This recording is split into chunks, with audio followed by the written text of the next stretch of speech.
Okay, so you know how when you're a kid and you want to dream of being something big, something that basically you see either on TV or in movies or even in cartoons for that matter of fact, something that you're totally inspired by. After all, a child is basically just dreams of basically what they are exposed to. For me, that inspiration or that hero was someone who stayed in my own house. It was my mother. See, back in the 90s, when it was really cool to be on TV, my mom had her own cooking show. She was awesome. I was so totally inspired by her. So when I was about 8 years old, I was a mere child, my mom asked me to host one segment of her cooking show. This was on Children's Day, 14th November 1999, I think. And I was on TV. I was going to be presenting a recipe that I made myself. And it was going to be aired to this huge audience who I've never ever seen before. I think that's where my point of fascination actually came out of. I was so fascinated by this whole idea. I mean, the fact that I could go back to school and ask my friends, did you see me on TV? Did you see how cool I was? Did you try my recipe? It just sort of blew my mind. I loved it so, so, so much. See, a movie had already started playing in my head, okay? And I was the lead character.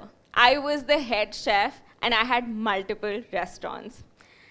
A taste of appreciation and applaud can be profoundly effective to a child's life.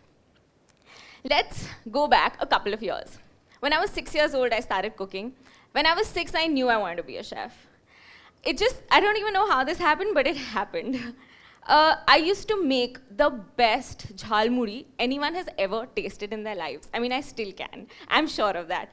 My secret was extra nimbu, extra masala, and lots of crispy, yummy bhujia. It genuinely changed my game, my jhalmuri game. People used to come over and I used to go to ask them, can I get you something? Can I make something for you? And all I had to present was a jhalmuri. But I was so excited by it, like my neighbors, my friends made it such a big rage. I used to be so happy serving people, always had such a big smile. So I knew that this is something that I definitely wanted to do. My mom and my grandmom are the best chefs. Cooks, I know. My grandma made the best Marwadi food. Her Gaun ka laddus, I don't know if you all know about this, it's a Marwadi sweet dish. It was so good that I used to pack it and take it to school to give to my teachers. And I used to bribe them that please give me good marks. My grandma made this specially for you, ma'am, specially only for you. And they actually, it actually used to work because it was actually that good. And my mom, dude, that woman can create magic out of basically anything. I was really small when my mom used to give cooking classes in home. So in my living room, there used to be about 20 to 30 people just sitting there watching her cook. And they didn't flinch. Like, they were always staring at her. I think looking at them, I was even more inspired to be a chef. But every time that we had to talk about my career, it was like sort of kept in abeyance. My family didn't ever think that this could turn out to be something which could be a professional career at all. See, my mom was extremely supportive of my choices, but my dad really wasn't. So after my 12th, I applied to a lot of hotel management colleges, and I got through most of them. But my dad was not happy about it. I don't blame him at all, because back then, this was a profession which wasn't explored too much. It wasn't exposed. People had not tried it. He didn't hear of anyone's child. Forget a daughter, but even like a son being a chef. This was about, I think, 13 years ago. So I applied to colleges, I got through, and he just put his foot down. He said, nothing doing, you're going to the college that I decided, you're going to get a degree, and that is all that matters. I used to cry every single night before college started. Once college started, obviously, things get better. You meet people, you become friends with people, and you basically have fun. You start enjoying yourself. So that happened with me. But you know, there was this thing, I don't know what it was just like this burning desire, like I'm not happy doing mass communication, I have to do something else, I need to make myself happy. So without thinking, I don't even know what happened to me that day, I just sent an email to Le Cordon Bleu Paris, and I was never expecting a revert.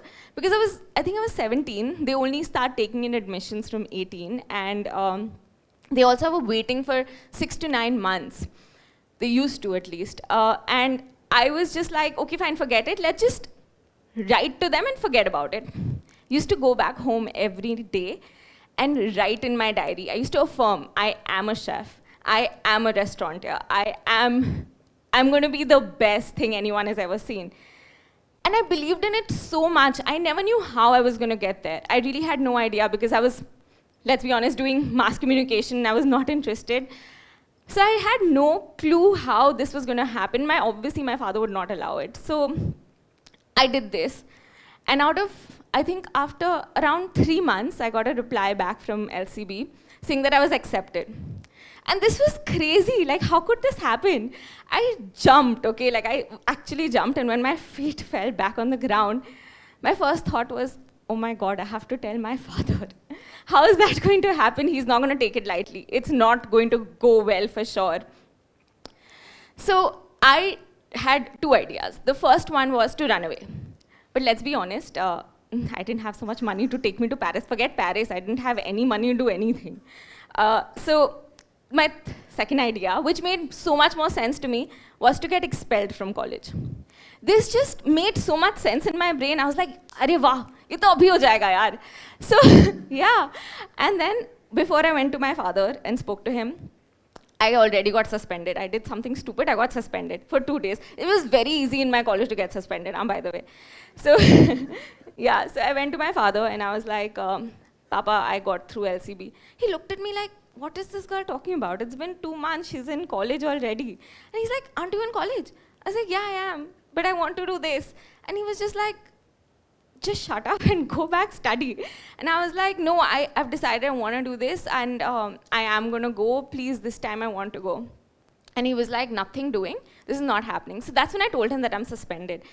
So he was just like, okay, like what am I supposed to do about it? I was like, nothing, I'm just telling you, I got suspended today. And he was like, See, he wasn't going to take it lightly. To be very honest, he's my father after all. So he obviously had something in mind. He took me to the dean, they spoke. The dean was like, acha, okay, fine. Let this go, and this shouldn't happen again. So my dad looked at me and said, Sneha, never again. Little did he know that I would do this again in 2 weeks. Got suspended for cheating with my cell phone right in front of me. Don't try this, please. Yeah, so I got suspended again, went back to him, and I was like, you do know that the 3rd suspension means expulsion, right? Like, I won't have another chance. People are going to come to you and say, you're the person whose daughter got expelled. And he would not, he would obviously be happy about it. So that day, he didn't say anything to me. He didn't talk to me at all. But this time, I knew I was going to get it done. I literally cooked my way through LCB. I'm sure you all have heard that saying, right? Every man's heart is through his stomach. This is 100% true, at least for my father. It really was helpful that he's a foodie. I cooked for him every single day. I still remember the last dish I made for him was biryani. And when I served it to him, I made sure to play 3 Idiots. He loved that movie, okay? And especially that scene, you know, where Madhavan goes to his dad and says, engineering mein man nahi lag raha, mujhe photographer banna hai. He always used to get teary-eyed, okay? Yeah, thank you. He always used to get teary-eyed just looking at that scene. So I just went inside. I was like, Papa, please, like, cooking mein bahut man lagta hai, please karne do. And he was like, Literally, he got up and he said, Jao Sneha, jao. Like, it was my Ja Simran Ja moment, okay? So 2 movies together, yeah. So I was just ecstatic. I could see Paris happening. I went to LCB. It was amazing. It was everything I ever dreamed of. People who spoke my language, people who understood my passion for food. It was just too good. After I finished my education there, I worked there for a bit, came back, and I was 19 years old when I opened my first and Calcutta's first ever cafe in Calcutta. Sorry, Calcutta's first ever cafe, yes. And I mean, everything was just happening according to me. My first road bump really came when I started to appoint my own team. So you see, my team was either double my age or had been in the industry for longer than I've been born. Now, what I wanted them to do was to unlearn everything that they know. So if I come to you and I tell you that sab kuch bhul jao, start again, the same thing that you know, but a different way, obviously not going to be open to it. So they really weren't open to it at all. The difference between my cooking and their cooking was that my chocolate cake was the moistest, most gooey, chocolatey heaven that you would put in your mouth, and you would come back to me to order for it. And theirs was just something normal that you can get anyway. So I tried to explain it to them. They didn't bother. So the first 2-3 weeks, I had to get my mom to come to work with me. And then I realized that this is definitely not the right way to do it. There has to be a better way. So salary day, I made sure to call them all next to me. And I was like, I'm the one giving you all salary. So I cut money for, any time they made an error, they couldn't deliver an order, they didn't do it purposely. So basically, they started to understand that I'm the boss now. I think the next 2 days, 2 people left, and the ones who stayed really stayed with me forever, and they listened to me wholly and solely. After this, my cafe grew like really, really big. So I had 6 outlets in 7 years, which was huge for me. Obviously, by that time, my father started believing in me. With every, thank you so much. With every newspaper article, my dad was just filled with pride. Then I went on to winning BBC Good Food Pastry Chef of the Year India, which was a huge accomplishment for me. And that's when I could look at my father and say that I did it. And he totally believed in me, genuinely. After that, he totally did. Also, by that time, I had one of my biggest supporters, my husband. He genuinely gave so much time and so much finance to me to grow even larger than I was at that time. See, we obviously sort of connected through food, but we have something which is so much deeper, a connection which is so much deeper that genuinely helped me grow as a person too. After all, I did drive him back home from Upadhaya and went completely viral for it. So I take a lot of pride in that. Coming back to my story, after the cafe happened and stuff, there was always this void in me. I wanted to reach a much larger audience. I wanted to teach people how to basically make something that I already know. I wanted to part knowledge of whatever knowledge I had about food. And that was somewhere missing. Even if I opened a lot of cafes around, I could never do that. And that, I don't know what happened, but obviously the pandemic happened, yes. And I really didn't know what to do at home. My friends used to keep calling me and being like, listen, can you give me a recipe of a bread? Like, we don't even know how to make that. And at that time, at least in Calcutta, you couldn't find even basic stuff like bread. So I started writing it to them and then sending it on WhatsApp. But they were not happy with it. They were like, okay, can you please make a video? So it was logical for me to just make a video and then upload it on social media. I don't know what happened.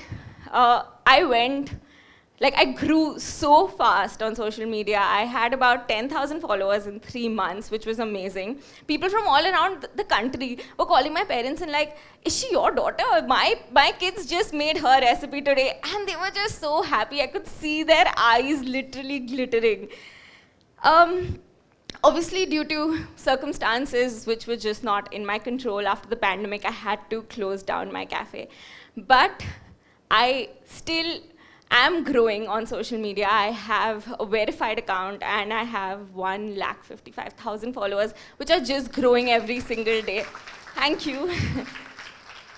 And also my dream of finally reaching to an audience and sort of parting my knowledge with them is finally happening, which is something I'm so happy about. I just want to share 4 things with you today that have brought me to here and my learnings which might just help you. So the first thing would definitely be that follow your passion. If you are happy doing something, do that. Take the leap of faith and do it. You will excel, 100%.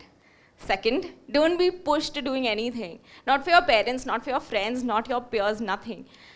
Don't be afraid, just do what you want to do, because at the end of the day, always remember that you are the one who has to live with what you're doing for the rest of your life. Third, if you happen to open your own business, anything that it is, let's take a restaurant for example. If you do open a restaurant, know every single bit of it, know the crux of every work. Know how to clean, know how to cook everything in the kitchen, know your finances, learn management, learn everything. So that tomorrow, your customers or even your staff cannot take you for a ride. Lastly, and I cannot stress on this enough, be grateful for everything that you already have in life. Genuinely, gratitude is the best ingredient for success. Thank you so much, all of you all. Thank you.